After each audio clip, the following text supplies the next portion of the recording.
akan membuat klarifikasi. Semua yang sudah tercantum itu pun sudah lama saya memikirkan baik buruknya. Satu-satunya milik saya yang sudah ditinggalkan suami saya. Siapa lagi selain dia yang akan mewariskan rumah leluhur yang sudah ditinggalkan kalau bukan dia? Yang pentingnya bagi saya dan almarhumah bapaknya. Coba bayangkan, seperti sungai yang mengumpulkan rembasan air dari kaki bukit dan gunung untuk mengalir ke laut, lepas tiba-tiba terpatok, putus ke jurang. Sementara beribu-ribu tahun lagi kehidupan tanpa kawin, pusing saya memikirkan itu semua. Sedih saya memikirkannya, lupa cara bahagia.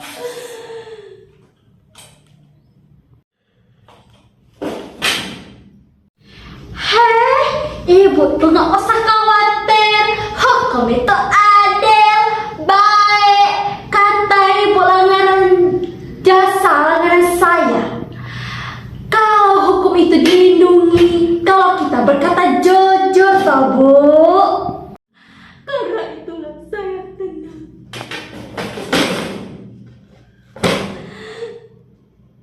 Dan kaki saya melangkah ke kantor polisi untuk melaporkan 5 orang mati karena perbuatan anak saya. Bapak polisi itu ketawa, mengira saya ini orang gila. Lalu saya pergi ke salon. Tidak dikira seperti orang itu lagi. Sambil saya membawa anak saya untuk mengakui perbuatannya, seperti tanpa dipaksa siapapun, apalagi kesian sama maknya ini.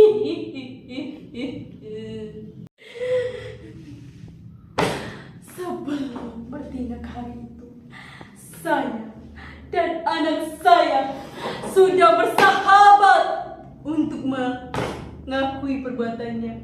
Dia tanpa dibujuk, tanpa apapun, sudah ingin. Sebelum bertindak hari itu, sudah kami perundingkan matang-matang dengan saya dan anak saya. Rasanya terasa seperti persahabatan yang dasarnya dia sendiri yang tanpa tekanan siapapun, yang berinisiatif untuk menjelaskan kejadiannya. Jujurnya, menurut anak saya, berita di medsos itu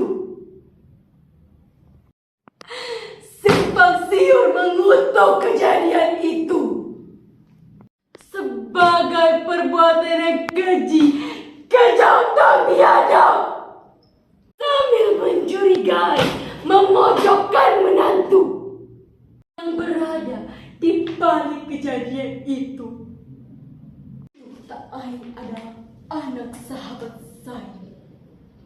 Anak sahabat saya, dia merasa bahwa dialah yang bersalah. Jadi begini ceritanya.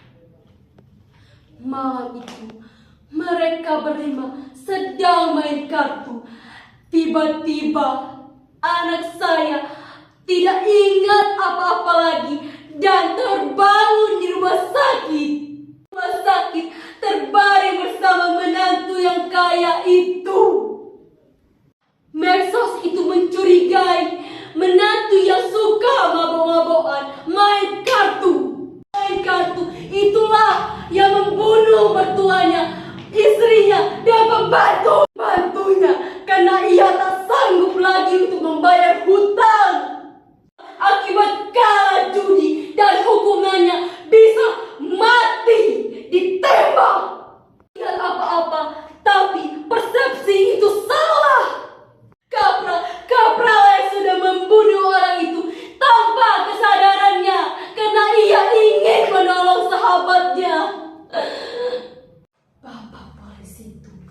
kembali tak percaya. Tak percaya karena di medsos kembali ribut simpang siur.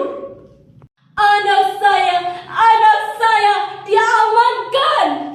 Lalu saya tenang karena katanya akan diperingatkan. Diperingatkan karena hasil laboratorium itu anak saya tidak ada kesalahan apapun, tidak bersalah.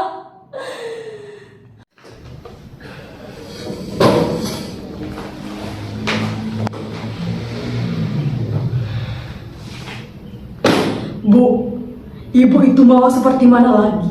Mau keringanan seperti apa lagi? Sudah jelas anak ibu itu sudah membunuh 5 orang. Membunuh 5 orang itu secara kejam, itu biadab. Harus dihukum mati. Hukuman mati, dan ia tidak ada alasan apapun membunuh orang seperti itu.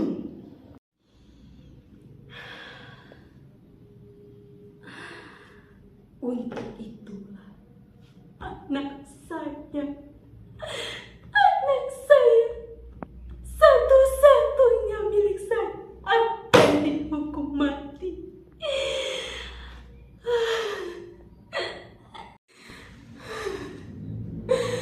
Saya menangis sangat keras. Kalau tidak saya melaporkan anak saya ke kantor polisi, dia tidak akan dihukum mati. Melanjutkan hidup saya. Saya pergi ke kantor polisi.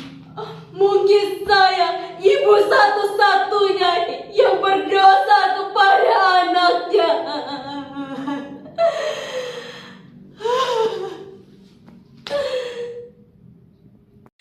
Saya meminta maaf kepada anak saya sambil mencium kakinya.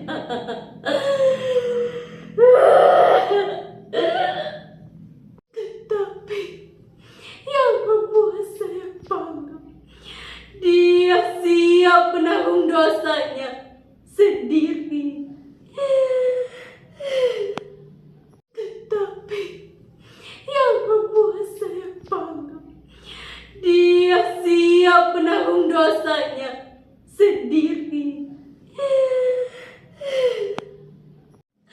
Sementara di luar sana banyak orang yang menyuruh orang lain memikul dosanya, sementara ia senang-senang.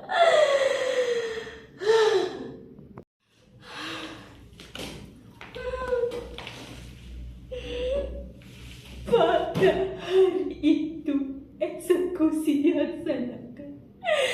Anak saya meminta makan bersama saya. Ia minta dimasakan sayur sop kesayangannya, kesukaannya, dan telur balado yang kebanggaannya. Ia makan begitu lahap seperti biasanya.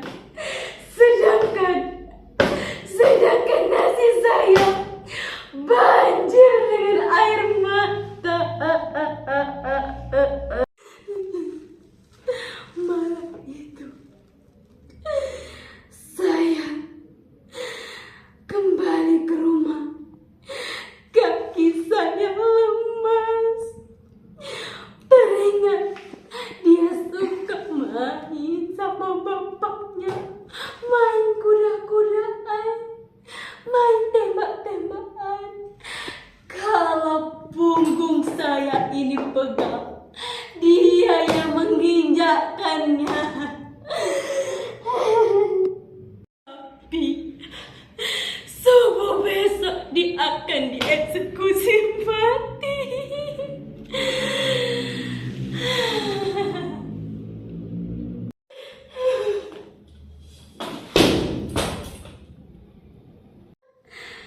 Saya tidak ingat apa-apa lagi.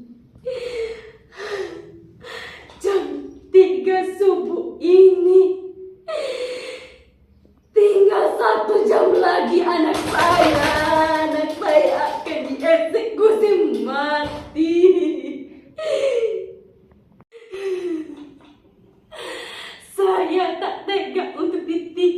makan. Saya ambil jilbab saya. Saya akan mendahuluinya sampai di sana, supaya saya akan berbicara sama bapaknya, kemudian menjemputnya.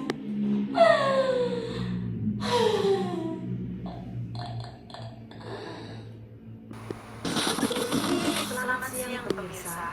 Kasus salah tangkap kepada pemuda 23 tahun diduga melakukan pembunuhan terhadap satu keluarga yang sempat divonis hukuman mati akhirnya dibebaskan. Sementara ketiga pelaku pembunuhan yang sebenarnya telah ditangkap anggota polisi di Pelabuhan Ratu malam tadi. Demikian sekilas info hari ini. Salam dan sampai jumpa.